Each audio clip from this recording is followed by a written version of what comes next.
നമ്മൾ കഴിഞ്ഞ വീഡിയോയിൽ ഓർത്തോഗണൽ ഫങ്ഷൻസ് എന്തായിരുന്നു അല്ലെങ്കിൽ എന്താണെന്നുള്ളതായിരുന്നു ഡിസ്കസ് ചെയ്തിട്ടുണ്ടായിരുന്നത്. സോ ഇത് നമ്മൾ 4th സെം കോംപ്ലിമെൻ്ററി മാത്സിൻ്റെ ഒരു പ്രീവിയസ് ക്വസ്റ്റ്യൻ പേപ്പറാണ് ചെക്ക് ചെയ്യാൻ പോകുന്നത്. 2021 ആണ്. അപ്പം അതിൽ നമുക്കൊരു 3 മാർക്സിൻ്റെ ക്വസ്റ്റ്യൻ ആയിരുന്നു. ഇത് ഓർത്തോഗണൽ ഫങ്ഷൻസ് എന്ന് പറയുന്ന ടോപ്പിക്കിനെ ബേസ് ചെയ്തിട്ട് വരുന്ന ഒരു ക്വസ്റ്റ്യനാണ്. അപ്പോൾ ക്വസ്റ്റ്യൻ വന്നിട്ട് check whether f1 of x is equal to x and f2 of x is equal to cos 2x are orthogonal in the interval closed interval minus pi/2, pi/2. നമുക്കിവിടെ 2 functions തന്നിട്ടുണ്ട്. ആ functions orthogonal ആണോ എന്നുള്ളത് check ചെയ്യാനാണ് പറഞ്ഞിരിക്കുന്നത്. അപ്പം വളരെ easy ആയിട്ട് നമുക്ക് 3 മാർക്ക് സ്കോർ ചെയ്യാൻ പറ്റുന്ന ഒരു ക്വസ്റ്റ്യനാണ്. അപ്പം അതെങ്ങനെയാണ് നമുക്ക് ചെക്ക് ചെയ്യണമെന്നുള്ളത് നോക്കാം. അപ്പോൾ ആദ്യം എന്താണ് ഓർത്തോഗണൽ ഫങ്ഷൻസ്, അതാദ്യം നമ്മളൊന്ന് നോക്കാം. ഓക്കെ, എന്തായിരുന്നു ഓർത്തോഗണൽ ഫങ്ഷൻ എന്ന് പറയുന്നത്? 2 ഫങ്ഷൻസ് f1 of x ഉം f2 of x ഉം ഓർത്തോഗണൽ ആവണമെങ്കിലുള്ള കണ്ടീഷൻ എന്താണ്? Integral a to b f1 of x into f2 of x dx is equal to എന്തായിരിക്കണം? 0 ആയിരിക്കണം അല്ലേ? അപ്പോൾ അതിൻ്റെ ഇൻ്റഗ്രൽ പ്രോഡക്റ്റ് എന്തായിരിക്കണം? 0 ആയിരിക്കണം. അപ്പോൾ ഇവിടെ നമുക്ക് തന്നിരിക്കുന്ന f1 of x എന്താണെന്നുള്ളത് നോക്കാം. f1 of x is equal to x ആണ്. അതേപോലെ f2 of x എന്താ തന്നിരിക്കുന്നത്? f2 of x is equal to cos 2x. അപ്പോൾ നമുക്ക് ചെക്ക് ചെയ്യേണ്ടത് എന്താണ്? നമ്മൾ വെരിഫൈ ചെയ്യേണ്ടത് എന്താണ്? ഇൻ്റഗ്രൽ -π/2 to π/2 അതാണ് നമുക്ക് തന്നിരിക്കുന്ന ഇൻ്റർവൽ അല്ലേ?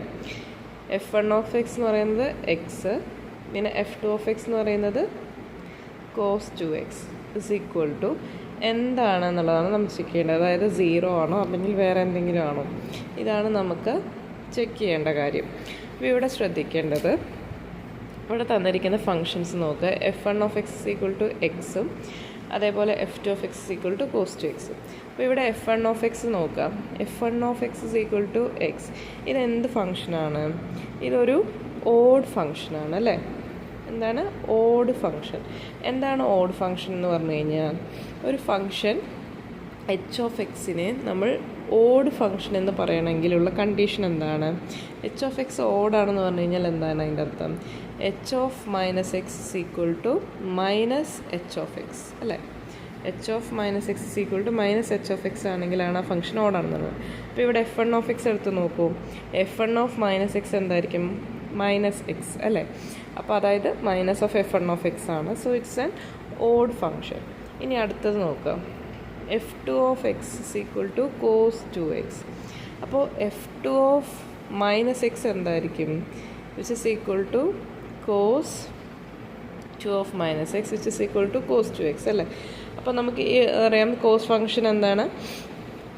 ഈവൻ ഫങ്ഷനാണ്. So this is even function.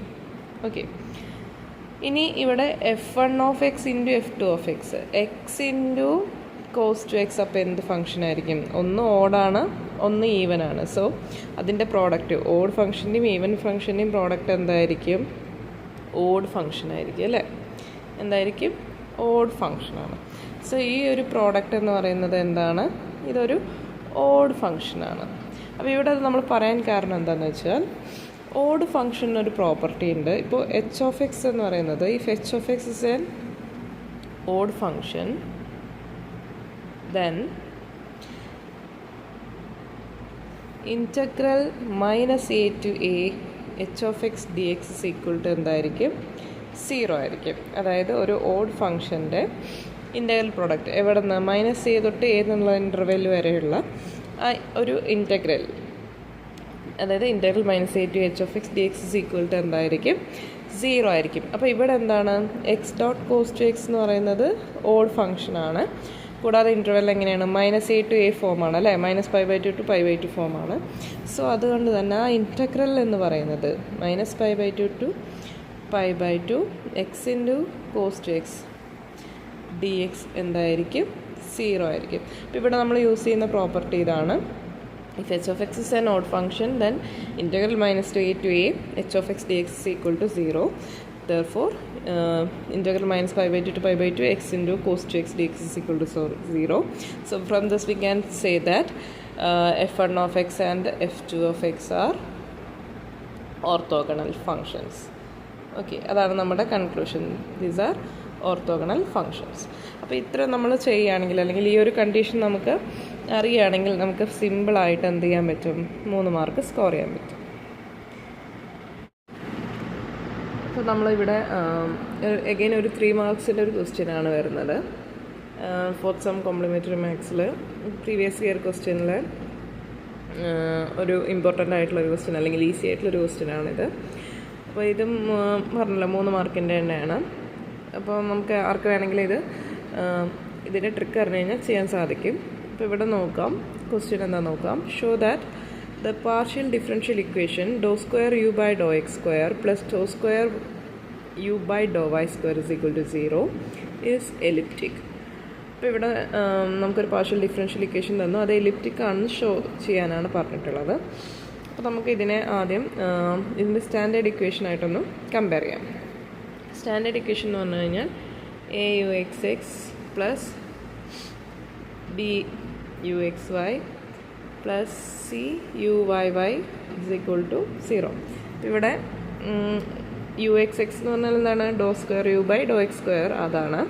അതേപോലെ യു വൈ വൈ എന്ന് പറഞ്ഞു കഴിഞ്ഞാൽ എന്ത് തന്നെയാണ്? Do square U by Dr Y square. പിന്നെ ഇവിടുത്തെ യു എക്സ് വൈ എന്ന് പറഞ്ഞു കഴിഞ്ഞാൽ do square U by Dr X do Y ആണ്. അപ്പോൾ നമുക്കത് തന്നിട്ടുള്ള ഇക്വേഷനിൽ അതില്ല. നമ്മുടെ സ്റ്റാൻഡേർഡ് ഇക്വേഷൻ ഇതാണ് നിങ്ങൾ ഓർത്ത് വെക്കേണ്ടത് ഇക്വേഷൻ. ഓക്കെ, അപ്പോൾ ഇങ്ങനത്തെ ക്വസ്റ്റ്യൻ വന്നു കഴിഞ്ഞാൽ ഈ ഒരു ഇക്വേഷനാണ് നമ്മൾ ആദ്യം ഓർക്കേണ്ടത്. അപ്പോൾ ഇവിടെ നോക്കേണ്ടത് ഇനി ഈ കോഎഫിഷ്യൻസിൻ്റെ വാല്യൂ നോക്കാം. അപ്പോൾ ഇവിടുത്തെ ഈ ഇക്വേഷൻ നമുക്ക് തന്നിരിക്കുന്ന ഇക്വേഷൻ എന്താണ്? അതിനെ ഞാനൊന്ന് മാറ്റി എഴുതാം. U X X plus u Y Y is equal to 0. ഇതാണ് നിങ്ങൾക്ക് തന്നിട്ടുള്ള ഇക്വേഷൻ. അപ്പോൾ ഇവിടെ എ എന്താണ്, ബി എന്താണ്, സി എന്താണെന്നുള്ളത് നോക്കാം. എ എന്ന് പറയുന്നത് യു എക്സ് എക്സിൻ്റെ കോഎഫിഷ്യൻ്റ് ആണ്. അപ്പോൾ നമുക്കിവിടെ കോഎഫിഷ്യൻ്റ് 1 ആണുള്ളത് അല്ലേ. So a equal to 1. പിന്നെ ബി എന്താണ്? ഇവിടെ യു എക്സ് വൈ എന്നുള്ളൊരു ടേമേ ഇല്ല. So b is equal to 0. അടുത്തത് സിയുടെ എന്താണ്? യു വൈ വൈയുടെ കോഎഫിഷ്യൻ്റ് 1 തന്നെയാണ്. So c is equal to 1. ഇനി നമ്മൾ എന്ത് ചെയ്യാം? B square minus 4ac check ചെയ്ത് നോക്കാം. B square minus 4ac. അപ്പോൾ B square minus 4ac 3 case നമുക്കതിൽ വരാം. ഈക്വൽ ടു 0 ആണെങ്കിൽ അത് പരാബോളയാണ്. പരാബോളയാണ്. ഇനി ലെസ് ദാൻ 0 ആണെങ്കിൽ അത് എലിപ്സ് ആണ്. അതേപോലെ ഗ്രേറ്റർ ദാൻ 0 ആണെങ്കിൽ ഇത് ഹൈപ്പർബോളയാണ്. ഓക്കെ, അപ്പോൾ ഈ കണ്ടീഷൻസ് ആലോചിച്ച് വയ്ക്കുക. ഈക്വൽ ടു 0 ആണെങ്കിൽ പരാബോള, ലെസ് ദാൻ 0 ആണെങ്കിൽ എലിപ്സ്, ഗ്രേറ്റർ ദാൻ 0 ആണെങ്കിൽ ഹൈപ്പർബോള. സോ നമുക്ക് ഇവിടുത്തെ കണ്ടീഷൻ ഒന്ന് ചെക്ക് ചെയ്ത് നോക്കാം. അപ്പം ബി സ്ക്വയർ മൈനസ് 4ac എന്താണെന്നുള്ളത് നോക്കാം ഇവിടുത്തെ കേസിൽ. അപ്പോൾ ബി ഓൾറെഡി 0 ആണ്. So 0, 4 into 1 into 1. So this is equal to minus 4, which is less than 0. So this implies this equation is elliptic. Okay, അപ്പോൾ ഇത്രയും നമുക്കിതിൽ ചെയ്യാനുള്ളൂ. സ്റ്റാൻഡേർഡ് ഇക്വേഷനായിട്ട് കമ്പയർ ചെയ്യുക, B square minus 4ac calculate ചെയ്യുക. ഈ ഒരു ഐഡിയ നമുക്കുണ്ടെങ്കിൽ ഈ question സിമ്പിളായിട്ട് 3 മാർക്ക് നമുക്ക് സ്കോർ ചെയ്യാൻ സാധിക്കും. ഇവിടെ തേർഡ് ക്വസ്റ്റ്യൻ 3 മാർക്കിൻ്റെ തന്നെയാണ്. Check whether y1 of x is equal to e raised to 3x and y2 of x is equal to e raised to minus 3x are linearly independent solutions of the equation y double dash minus 9y is equal to 0. അപ്പോൾ ഇവിടെ ഈ 2 equations linearly independent ആണോ എന്ന് check ചെയ്യാനാണ്. വളരെ easy ആയിട്ടുള്ളൊരു ക്വസ്റ്റ്യനാണ്. അപ്പോൾ നമുക്കതിനറിയേണ്ട കാര്യം, അതായത് ഇപ്പോൾ ഒരു ഇക്വേഷൻ 2 സൊല്യൂഷൻസ് തന്നിട്ട് അത് ലീനിയർലി ഇൻഡിപെൻഡൻ്റ് ആണോ എന്ന് ചെക്ക് ചെയ്യാൻ പറഞ്ഞു കഴിഞ്ഞാൽ നിങ്ങൾ ചെയ്യേണ്ടത് റോൺസ്കിയൻ കാണുകയാണ്. ഓക്കെ, അപ്പോൾ അതെങ്ങനെ റോൺസ്കിയൻ കാണാൻ നോക്കുക. അപ്പോൾ y1 of x ഉം y2 of x ഉം 2 സൊല്യൂഷൻസ് നമുക്ക് തരികയാണെങ്കിൽ അതിൻ്റെ റോൺസ്കിയൻ കാണാൻ നമുക്ക് w is equal to y1 of t, y2 of t, y1 dash of t and y2 dash of t. അപ്പോൾ ഇവിടെ എന്താ ചെയ്തിരിക്കുന്നത്? ഇത് ഡിറ്റർമിനൻ്റ് ആണ് കാണേണ്ടത് കേട്ടോ. റോൺസ്കിയൻ കാണുന്ന പറഞ്ഞാൽ ഡിറ്റർമിനൻ്റ് കാണുന്നതാണ്. അപ്പോൾ ഇവിടെ ഉള്ള കമ്പോണൻസ് അറിയാലോ, y1 of t, y1 dash of t അതിൻ്റെ ഡെറിവേറ്റീവ്, y2 of t, y2ൻ്റെ ഡെറിവേറ്റീവ്. സോ ഇവിടുത്തെ കേസിൽ നമുക്ക് നോക്കാം എന്താണ് വരിക എന്നുള്ളത്. അപ്പോൾ y1 of t എന്ന് പറയുന്നത് e raised to 3x, അത് അതേപോലെ തന്നെ അവിടെ എഴുതി. അതിൻ്റെ ഡെറിവേറ്റീവ് എന്തായിരിക്കും വരിക? നമുക്ക് ഡെറിവേറ്റീവും അറിയണം കേട്ടോ ചെയ്യണമെങ്കിൽ. അപ്പോൾ 3e⁻3x. ഇനി y2 അല്ലെങ്കിൽ y2 എന്ന് പറയുന്നത് എന്താണ് ഇവിടെ?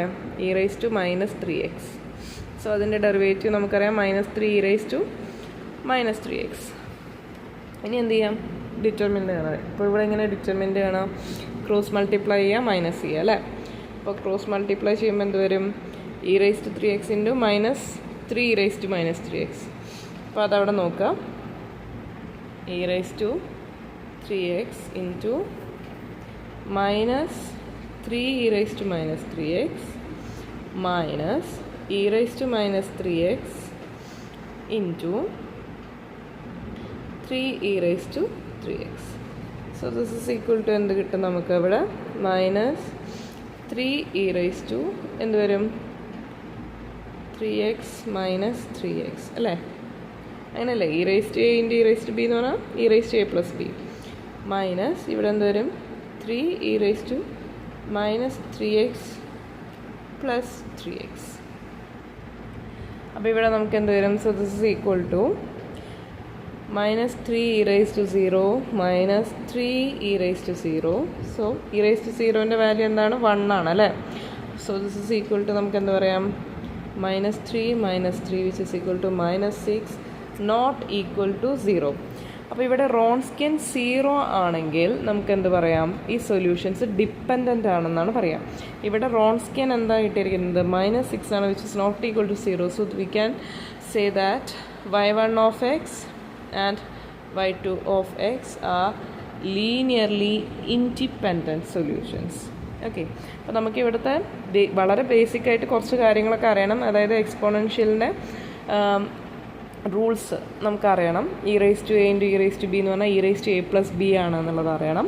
അല്ലെങ്കിൽ e⁻a ഇൻറ്റു e⁻−b എന്ന് പറയുന്നത് എന്താണ്? e⁻a−b ആണെന്ന് അറിയണം. അതേപോലെ e⁻0 എന്ന് പറഞ്ഞു കഴിഞ്ഞാൽ എന്താണ്? 1 ആണെന്നുള്ളതും നമുക്കിവിടെ അറിയണം. അപ്പോൾ മിക്കവാറും ഇങ്ങനത്തെ ചോദ്യങ്ങളായിരിക്കും ചോദിക്കുക. സോ ഇത് ഈസി ആയിട്ട് നമുക്ക് സ്കോർ ചെയ്യാൻ പറ്റും കേട്ടോ.